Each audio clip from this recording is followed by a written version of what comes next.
You may have heard of the term toxic positivity. I want to talk about how toxic positivity hinders, limits, and sometimes completely blocks your intuition. Toxic positivity, if you haven't heard the term yet, it's becoming more popular, and I'm so glad that it is. I am so glad people are starting to talk about this. In essence, what it is the concept of, especially in the spiritual world, the concept of if you just ignore the negative, just be positive, be positive, be positive, be positive.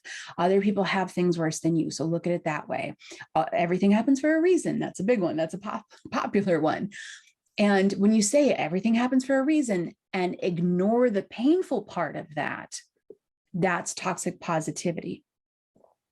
Toxic positivity is like wrapping a blanket around yourself and saying, in this positive blanket, this positive pink fluffy blanket, you wrap it around yourself and you say, the blanket is me. Well, it's not. It's not. What you really are energetically is the energy within the blanket. And just because you start talking a certain way, or you catch yourself and you just, I got to be positive, positive, positive, positive, that's not going to change the makeup of your energetic body. So I want to talk today about this spiritual concept of attracting positive, attracting negative. I want to talk about the energetic body.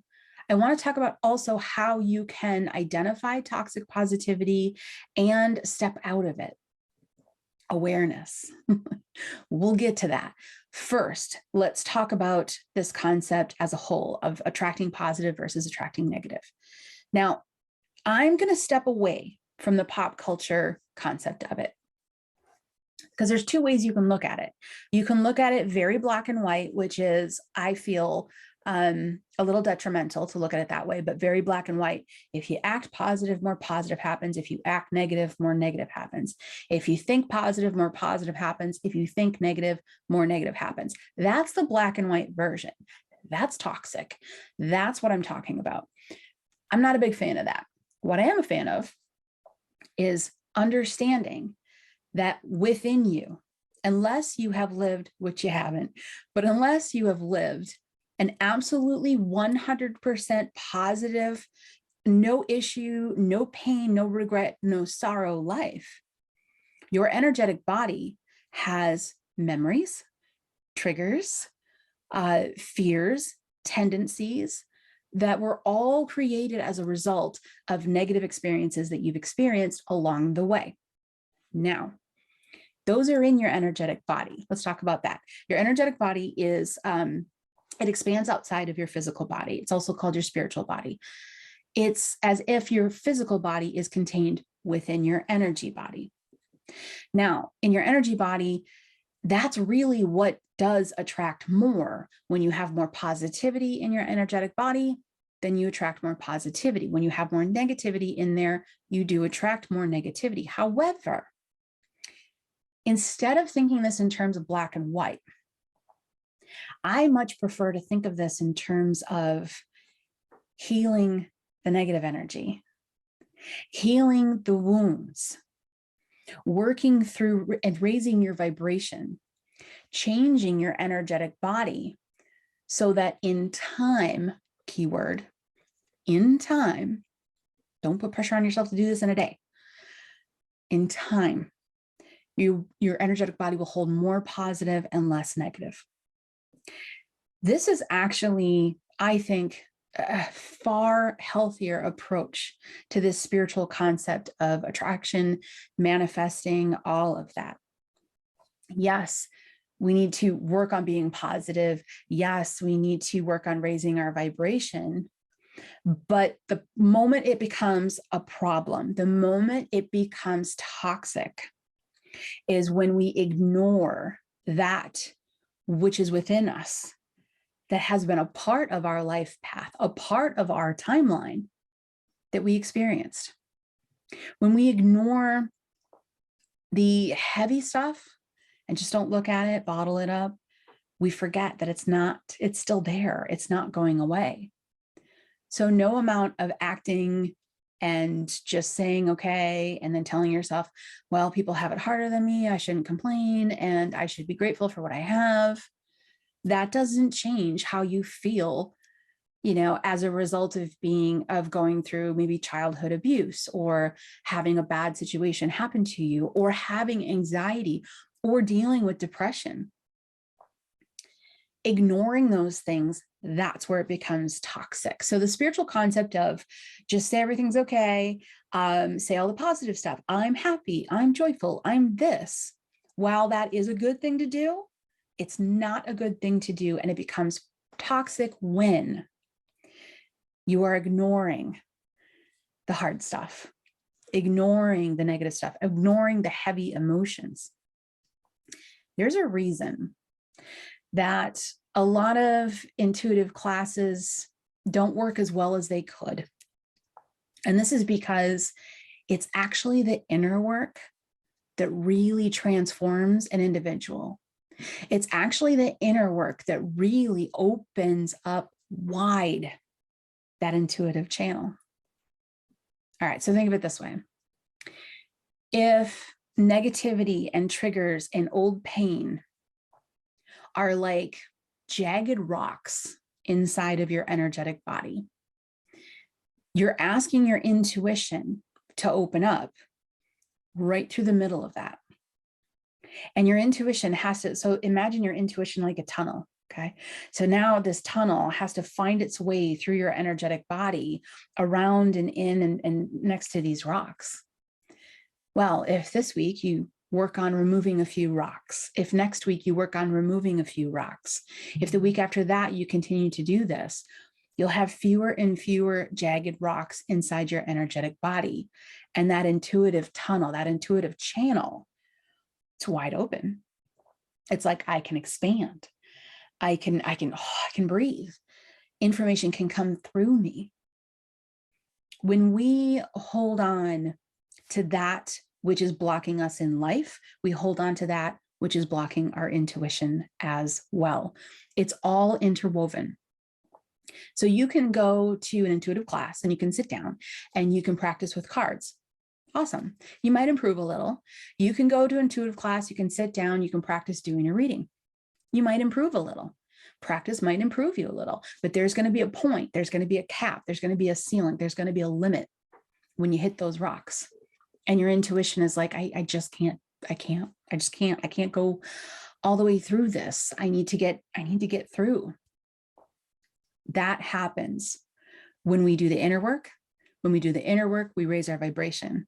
When we raise our vibration, we clear out our energetic space. When we clear out our energetic space, that's when intuition opens up. That's when the intuitive channel is really kicking. And it's tough. It's tough because, I mean, come on. Who wakes up on a random Thursday and says, yeah, I want to dive into, the darkness of my childhood. Yay. Nobody does that. Unless somebody's got like a lot of, tenacity and they're really like strong and brave. And maybe you wake up one day and you're inspired to really push through. For me, what I've always told my students is work on what you can work on. Sit with different situations and work through them as you can work through them. Take on what you can handle, but push yourself just a little bit. When I teach the SAGE method, and the SAGE method includes inner work. And actually, when people graduate, I've been teaching it for years.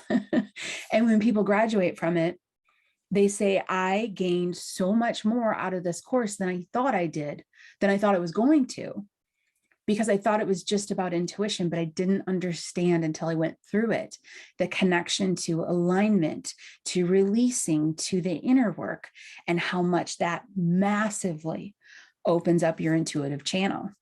So it is included in the course, and it's an ongoing thing. It's not something you can fix in 7 weeks, but it's something that is ongoing. I tell people all the time, one of the best things you can do is find someone that you can talk with. Find someone that's going to hold you in a safe space and allow you to be where you are at in the moment, to not try to shut you down and say, oh, I don't want to hear it. Or, like I said, other people have things that are worse than you, and, you shouldn't complain. You should be grateful. And And hey, I'm super spiritual, so just say positive things and everything's going to work out. When you can carve out time to step away from that toxic positivity, that toxic idea of just stay positive, when you can take time out of that and you can give yourself the space to maybe face something or process through something or set a healthy boundary or change an unhealthy pattern into a new healthy pattern. When you can do those things, you are going to see much faster intuitive growth than you have ever seen before. Intuition is about removing the clutter that's blocking your channel. It's also about understanding how intuition works and finding alignment within yourself, but it's about more than just practicing being intuitive. It's about aligning with your higher self. It's about removing that clutter that's blocking you. And clutter can be environmental, but it can also be emotional. Removing emotional clutter, the opposite of positive, toxic positivity. But removing emotional clutter is a different form of positive. It's a positive way of loving yourself. You're worth that. You're worth it. Moving forward, people say, well, I really don't like this one very much, but they say, oh, well, so-and-so just has a victim mentality. And that's why they're, attracting all of the negative. Now, there's a difference between victim and victim mentality. And actually, I like to use the word habitual complainer instead of victim mentality, because I feel like the words victim mentality kind of put down an actual victim, because people truly do have situations where they are a victim. They're a victim of a loss of a loved one. They're a victim of a crime. They're a victim of abuse. And so when you say, oh, someone's got victim mentality, it kind of puts a little bit of a negative spin on what it is to be a victim. Because just because you're a victim of a situation does not mean that you are a willing participant in staying in that victim mode, that victim space. Your time, when it's your time, not when anyone else tells you, but when it's your time, you will move past that. You will move through the grief. You will work on healing. Some things we may never be able to completely heal, but as you're taking any steps forward to heal pain or trauma or triggers, even the littlest bit of it, not even all of it, just a little bit of it, that forward movement starts to release those jagged rocks out of your energetic body. And then things start to become more positive, less negative. So it's not just be positive, it's work towards more positive and less negative at whatever pace works for you. Now, side note, there are habitual complainers. There are. They, I think I've gone through a phase in my life, maybe, one or two, where it's just, they finding things to complain about. Okay. When you decide to stay in that space, then the black and white picture does kind of apply a little bit. When you're looking for things to be negative about every single day, day after day, week after week, month after month, then yeah, you're going to bring more of those into your life because that's what you're looking for. So that does work in the black and white image or the black and white example. But for many people, they do carry something that was difficult. And the best thing you can do is find the support, find the unconditional love that you need to hold yourself in a space that you can do it. Because the thing is that you can work toward healing. You can start to release. You can step forward. Now, a couple things here. There is, I had a wise friend say to me once, when it comes to hard emotions, difficult emotions like anger or rage or frustration or deep sadness, when it comes to difficult emotions, you can be in them. You just don't have to stay in them. And for me, I don't know about you, but for me, that was an aha moment because I had spent a lifetime in this kind of toxic positivity model of people saying, you know, pull yourself up by your bootstraps. Stop that. You know, don't be angry. Be this. Don't be this, be this. Don't be this, be this. And so growing up, I felt like I can't be angry. I can't be frustrated or judgmental or, you know, deeply sad or something. I have to get out of this. I have to get out of this. That's that toxic positivity. You have to get out of the negative. Get out of it. Get out of it right now. You got to be positive. And when you're taught that over a lifetime, that's your pattern. So here's your permission. That friend gave me permission. Give me this permission. I'm giving this permission to you. You can be in that energy. You can be in that energy. You can be in that space. You just can't stay there. Okay. So allow yourself to be in that space. See how that feels when you hear it? It's like saying there's a swimming pool. Don't touch the water. Don't ever touch the water. If you get in the swimming pool, get out as fast as you can. The swimming pool is the negative energy. Get out of that swimming pool. And I'm telling you, stay in the swimming pool. Stay in it for a little bit of time as you need to stay in it, and then get out of it. You can't stay in it permanently. You got to get out of it. At some point, you got to dry off. At some point, you got to get back into, you know, the joy that is in your life. But when that permission is given, it's awesome, because when you give yourself that permission, it's awesome because you're not trying to get out of something. You're trying to stay in it, face it, be in it, and focus and, you know, process. When you jump out of something so quickly because of this toxic positivity attitude, when you jump out of a situation so quickly, you don't get to work on it. And what happens? Here's where we bring it all the way around. That energy stays in your energetic body. Now, if you face that energy, if you face that negativity and that anger, let's say, and you say, I'm really angry, and you express it and you process through it, and then you come to the other side where you can step back out of it, healthy, happy, balanced, and understanding it, then you're not going to carry that anger in your energetic body. But if you approach it with, I can't be angry, then that anger, it's going to move right over here. And it's just going to sit there in your energetic body because you didn't look at it. You didn't process it. You didn't look at it. Now, there's no blame here. Every one of us has had a time in our lives where we've felt this way or we've, reacted this way. But I'm here to talk about allowing yourself to be able to dive into these things and finally say, you know what? It's time for me to not carry that anymore. Where do you start? Find the thing that you carry. What's that thing that bubbles up all of the time? What's that pattern that you're not necessarily a fan of that you do? Do you say sorry too much? Do you not tell anybody when you're mad for fear of upsetting them? Do you, and these are big things. These aren't little. These aren't things that people can just boom, boom, turn on and off. And then, okay, now they've changed and now I don't do that anymore. These are habits. These are patterns.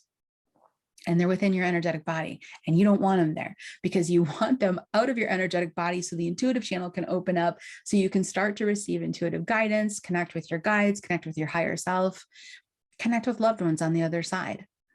This is all part of opening up your intuition. So that's one thing. Give yourself permission to be in a bad spot, knowing that you're going to process through it and then you're going to get out of it. Here's the other thing. This kind of connects back to what I was saying earlier. Many times we don't process things, not because of toxic positivity, which is other people telling you just stay positive, but because the awareness is kind of painful. Think of yourself if you're so you're at A and you want to be at B. A really stinks. All right. You're in it. You don't like it. It really stinks. I'm gonna give you an example. Let's say you have a friendship and the friendship is kind of abusive and they take advantage of you and they're not really there for you. That's what you're in. You're in A. And you think to yourself, I'd really like to be over here in B, where I'm not friends with this person, because then I wouldn't have all this drama, and I'm not getting anything from it. Many times we don't go from A to B. We don't end that friendship because in between A and B is an uncomfortable place, kind of a really uncomfortable place, because what are you going to do? You gotta end, you know, the friendship needs to end. It's a one-way street. You've been taken advantage of for years. You've said something, you've tried to do things, you've tried to heal, you've tried to work, and there's just, you're hitting a wall. And you know, okay, they're never really going to care about me.